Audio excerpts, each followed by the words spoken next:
Then Jesus said to the disciples, "There was a rich man who had a manager, and charges were brought to him that this man was squandering his property. So he summoned him and said to him, 'What is this that I hear about you? Give me an accounting of your management, because you cannot be my manager any longer.'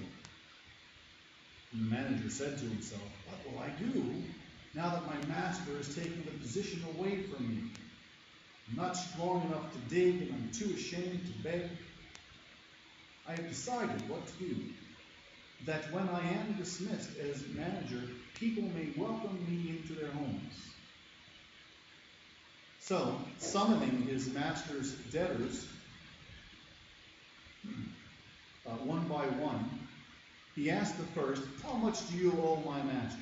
He said, 100 jugs of olive oil. He said to him, 'Take your bill, sit down quickly, make it 50.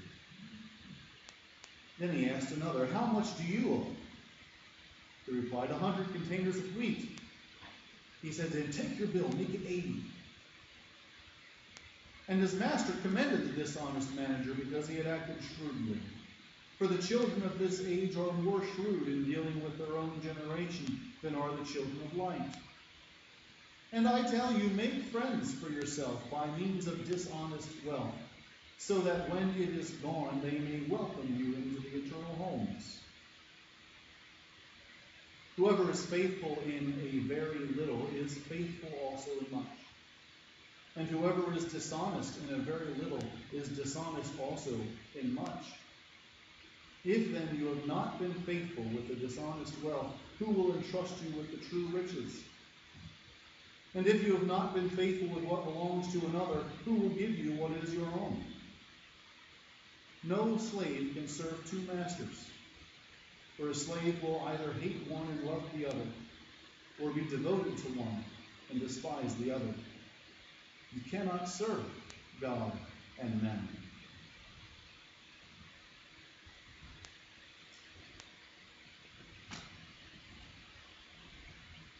You ever find yourself amazed, perplexed, even filled with words and thoughts of praise when you consider how these stories have endured through the generations and the centuries, have crossed language barriers? Almost every barrier these words have crossed. Great literature has a way of doing that, doesn't it? Great literature traverses amazing distances, holding on for many, many years, and reaches a multitude of readers in time and in space. According to science fiction, the works of William Shakespeare will find its way thousands of light years away from Earth 300 years from now.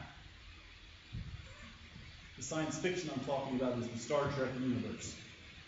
Specifically, the 6th movie in the Star Trek series, subtitled The Undiscovered Country, came out in 1991.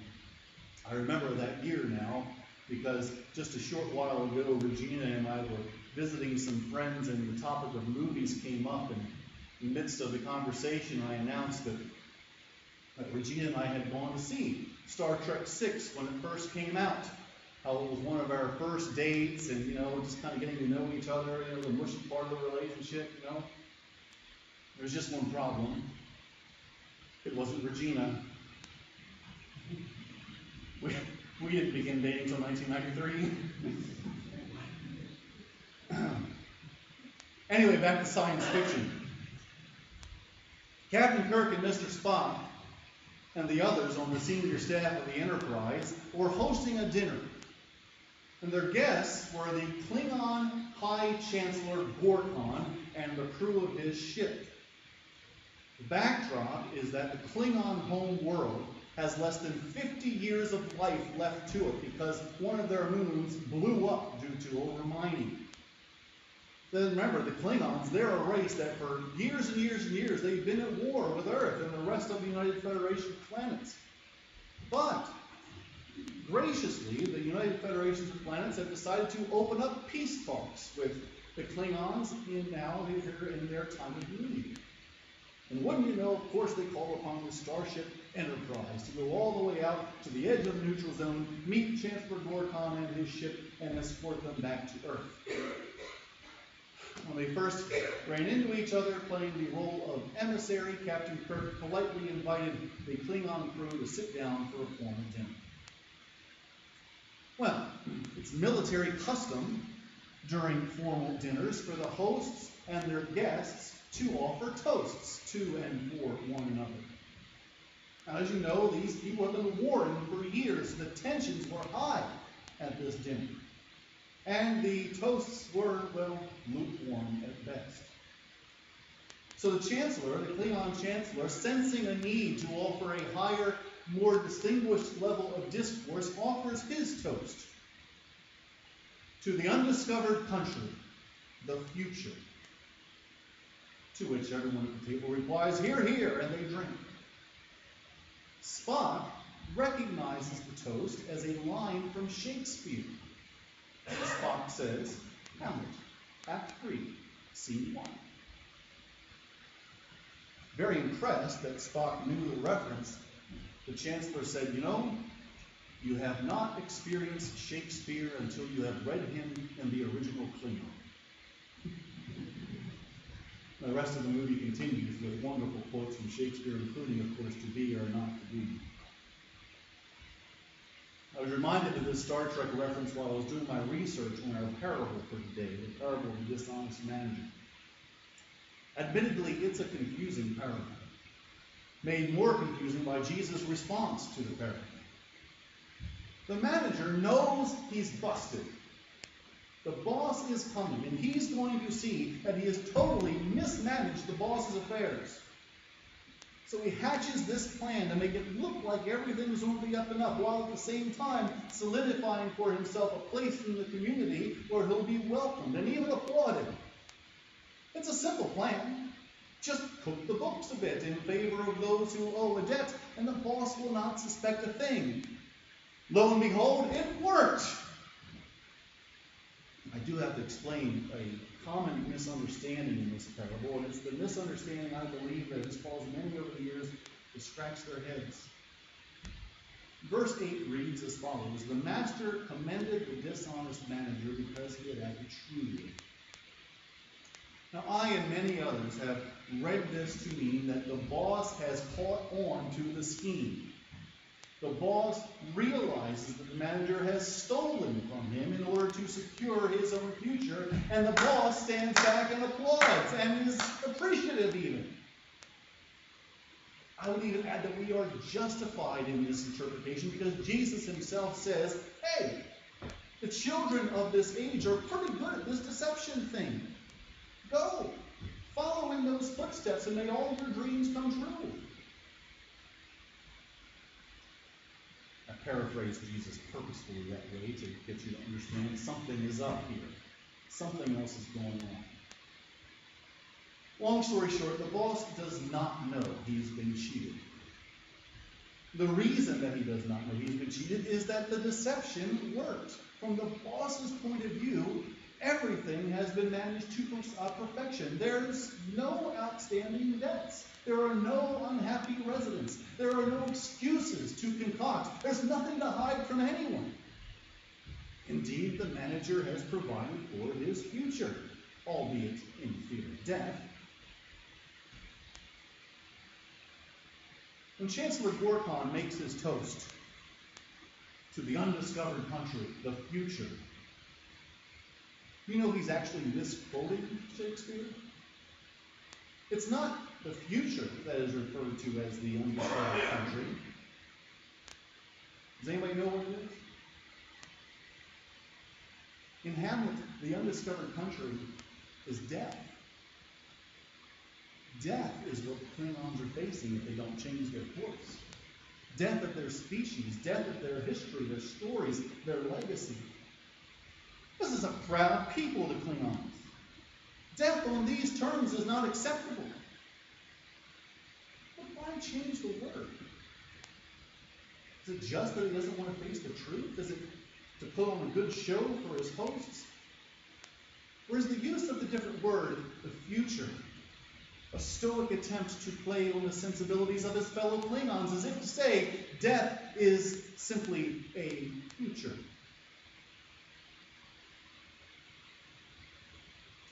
I'm confident of two things with regard to the parable. I'm confident that Jesus did not intend for us to believe that the boss in the parable knew about the manager's deception.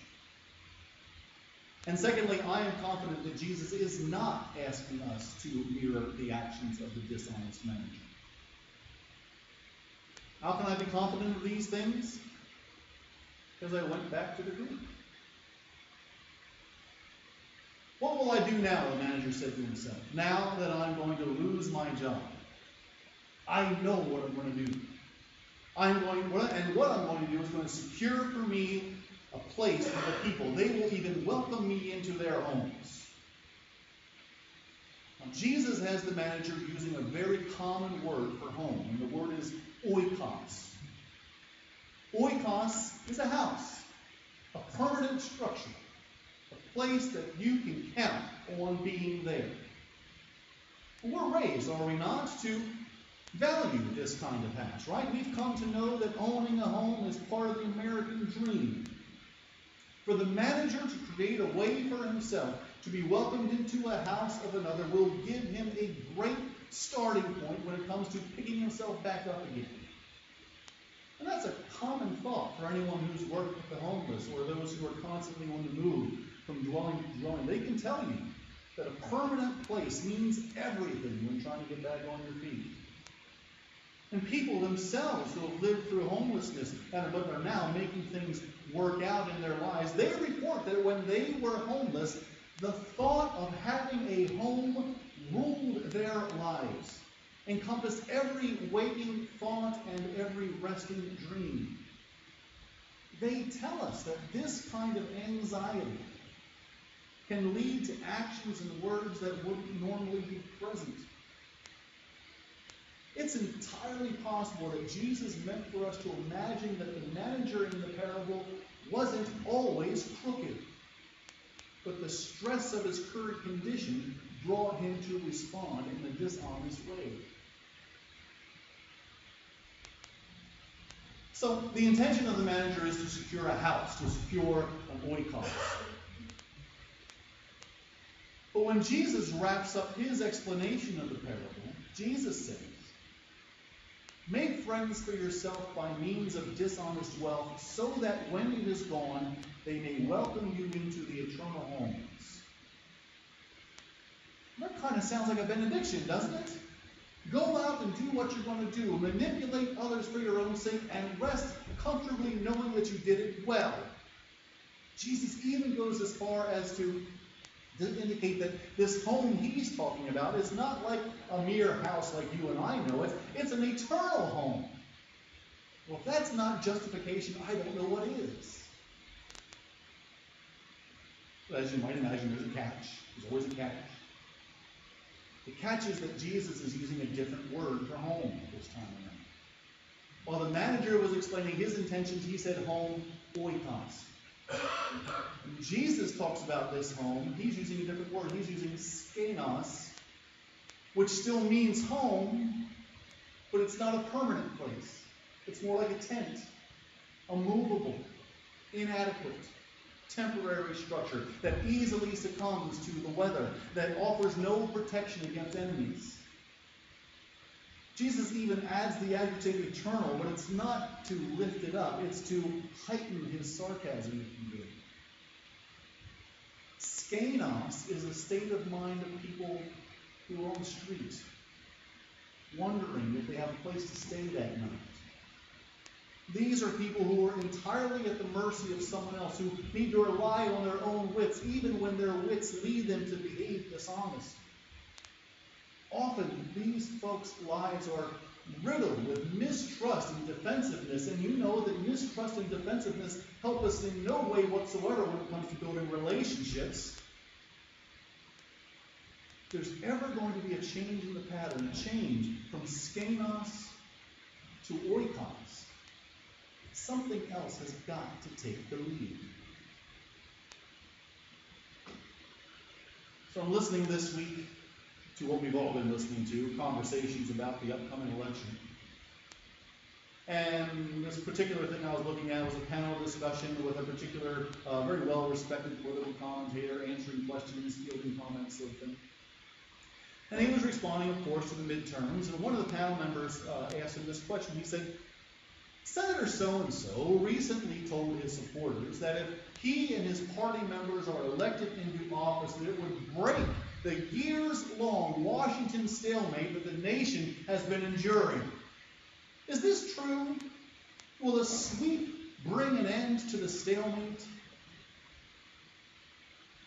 And the commentator said, well, no. Because remember that anything passed by Congress finds its way to the president's desk. The stalemate will exist, but for the next 2 years, the senator is banking on being able to place all the blame squarely on the White House. I found that statement depressing. True, but depressing.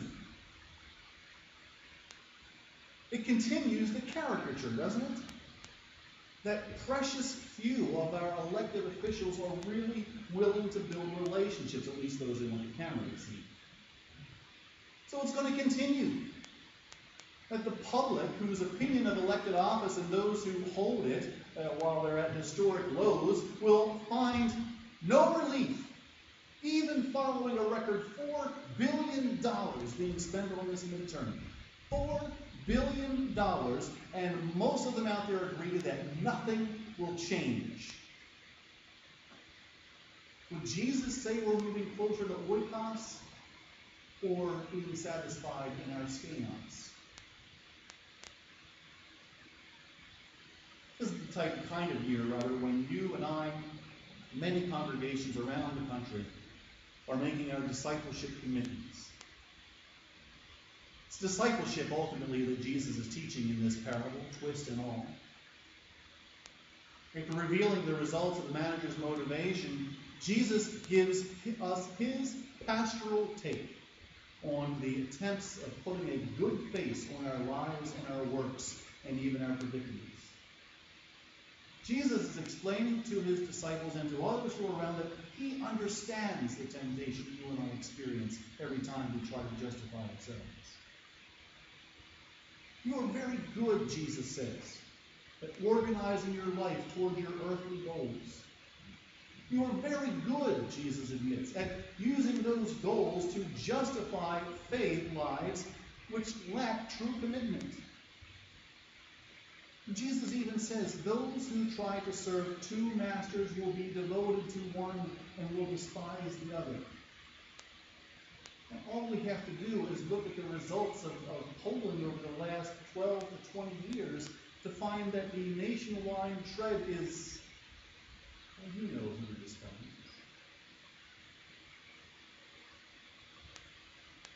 Human beings can be unforgiving. Human beings can tend not to let us forget about our mistakes. They'll even bring up the past in order to muddy the waters of today. Because when we do that, it helps us to claim mastery over our lives and our appearances.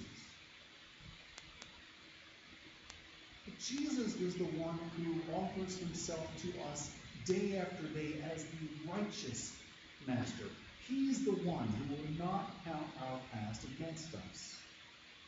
He's the one who can shape us into truly giving people. Giving people are those who do not base their giving or their serving or their participating so that it won't affect their lives. Giving people are those who give and serve and participate because they trust that it is going to affect their lives. Jesus is the one who allows us neither to worry about our earthly future nor about death, because he offers us something greater. He offers us eternity. And there's beautiful words from John where Jesus says, in my Father's house there are many dwelling places. House is oikos.